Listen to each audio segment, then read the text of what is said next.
ఉన్నది. At the same time మనకి చట్టాలు ఉన్నాయి, కొన్ని రూల్స్ ఉన్నాయి, కొన్ని రెగ్యులేషన్స్ ఉంటాయి. దాని ప్రకారం నడుచుకోవాల్సినటువంటి బాధ్యత ప్రతి లీడర్ మీద ఉంటుంది. ఇవాళ దేనికోసం వెళ్ళి చేస్తాడు చేయమన్నాడు, మేము కాదంట్లా.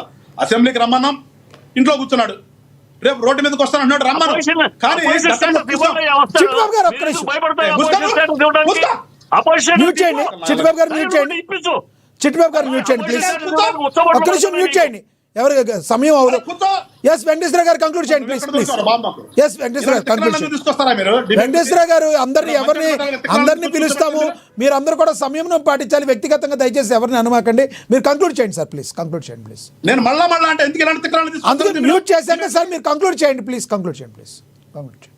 ఇప్పుడు మేమేమంటామంటే రావాల్సినటువంటి స్థానాన్ని వదిలేశాడు, తిరుగుతున్నాడు. అది ఆయన ఇష్టం అన్నారు కాబట్టి వదిలేశాడు. దాని ప్రకారం ఏం జరగాలో అసెంబ్లీ ప్రకారం రూల్స్ ప్రకారం అసెంబ్లీ యొక్క నామ్స్ ప్రకారం ఎట్లా ఫాలో అవుతారు. ఇవాళైనా సరే ఆయన్ని రమ్మనండి, వద్దని మేము అంటలా. మేము కోరుకుంటుంది కూడా ప్రజాస్వామ్యంలో ప్రతిపక్షం ఉండాలి. ప్రజాస్వామ్యంలో ప్రతిపక్షం లేకుండా ఒక పక్షమే నడిపితే అది అసలు ప్రజాస్వామ్యమే కాదు. మేము కూడా కోరుకుంటుంది అదే, ఆయన ప్రతిపక్ష పాత్ర పోషించమంటున్నాం. కానీ ఇవాళ ఏదైతే వస్తున్నాడో అంటున్నాడో మెడికల్ కాలేజీలు, ఏంటి పీపీపీ విధానం అంటే ఏంటి? పీపీపీ విధానానికి ప్రైవేట్ విధానానికి ప్రైవేటైజేషన్ ఏంటో, పీపీపీ అంటే ఏంటో కూడా తెలియనటువంటి ఒక ఎక్స్ సీఎం అంటే ఇవాళ సిగ్గుపోతుంది వాళ్ళ ఆంధ్ర రాష్ట్రంలో. అరే పీపీపీకి ప్రైవేటైజేషన్కి కూడా తేడా తెలియనటువంటి వ్యక్తి గతంలో మనకు ముఖ్యమంత్రి చేశాడని చెప్పేసి పక్కన నవ్వుకుంటారు. ఇవాళ కూడా ఆ విషయం కూడా తెలియకుండా ఇవాళ రోడ్డు మీదకి రావాల్సిన రోడ్డు మీదకి వచ్చినప్పుడు పర్మిషన్ అడిగినప్పుడు పర్మిషన్కి కొన్ని నిబంధనలు పెడతారు పోలీసు వారు. ఆ నిబంధనలు పెట్టినప్పుడు మినిమం ఆ నిబంధనలు పాటించాలి కదా. ఆ నిబంధనలు పాటిస్తే మేము ఎందుకు వస్తాం?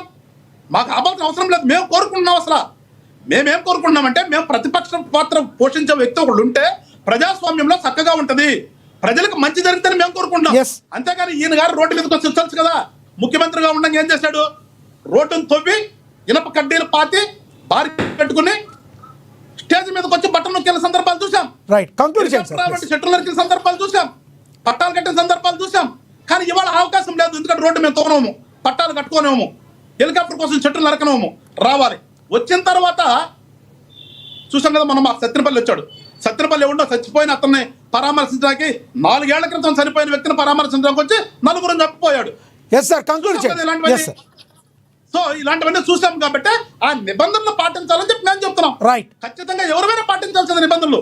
ఇప్పుడు మేము అధికారంలో భాగస్వామి అయినప్పుడు కూడా నేను ఇక్కడ గుంటూరు లేదన్న ఒకటి చెయ్యాలంటే ఖచ్చితంగా పోలీసు పర్మిషన్ పెడుతున్నాను. మేము పార్టీలో ఉన్నాం కదా, మేము పరిగెత్తట్లేదు కదా. మేము పోలీసు నిబంధనల ప్రకారమే వెళ్తున్నాం. సో ఎవరైనా ప్రజాస్వామ్యాన్ని గౌరవించడం తెలుసుకోవాలి. ప్రజాస్వామ్యం అంటే ఏంటో తెలియాలి. ప్రజాస్వామ్యం అంటే ఏంటో తెలియదు వాళ్ళకి, రాజ్యాంగం ఏంటో తెలియదు వాళ్ళకి, నిబంధనలు ఏంటో తెలియదు వాళ్ళకి. వాళ్ళు ఏదో ఒక రాజు అనుకునే ప్రవర్తనలో వాళ్ళు ఉన్నారు.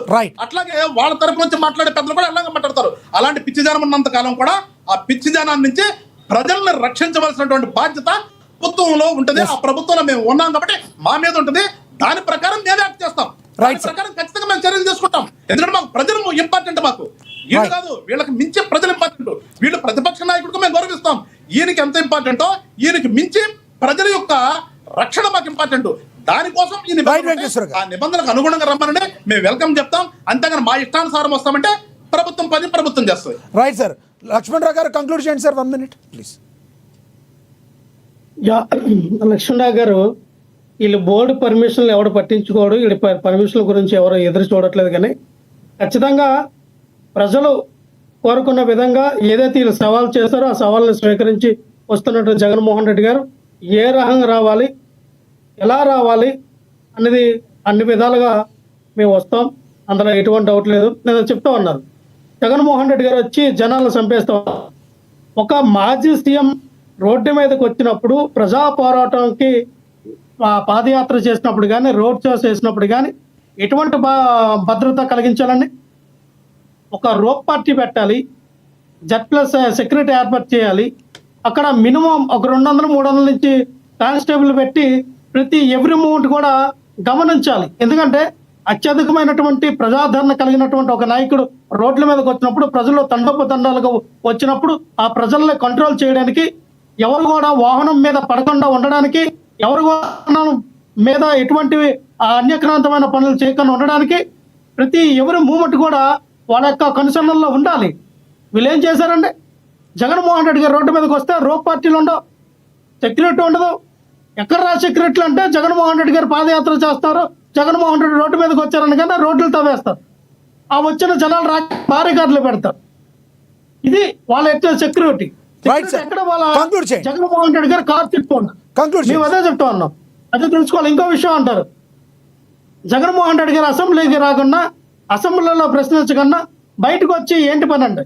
అసెంబ్లీలకి రాకపోతే బయట ప్రజల వద్దకు వెళ్ళకూడదేమని రూల్ ఉందా? ఈనాడు భారత రాజ్యాంగంలో రాసి ఉందా? అసెంబ్లీకి వచ్చిన వాళ్ళే ప్రజల వద్దకు వెళ్ళాలా, రాకుండా లేదని. మరి అలాగైతే అసలు